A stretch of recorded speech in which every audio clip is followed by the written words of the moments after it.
Hi! In front of me is REALME C17 and today I would like to show you how you can set up face unlock. Begin by going into Devices Settings and scrolling down just a bit to access Password and Biometrics.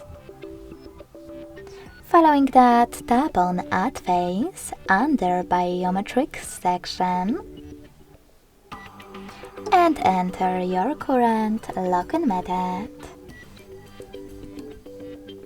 Then tap on Continue in Enroll Face pop-up. Keep your face in frame and follow all of the instructions from your screen.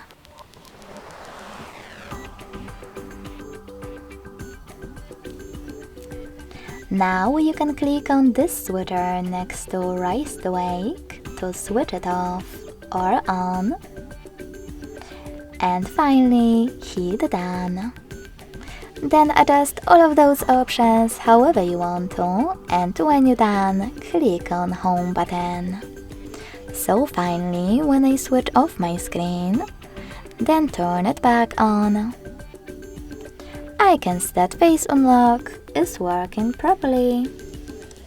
Thanks so much for watching. If you enjoyed this video, don't forget to leave a like, comment and subscribe. Bye!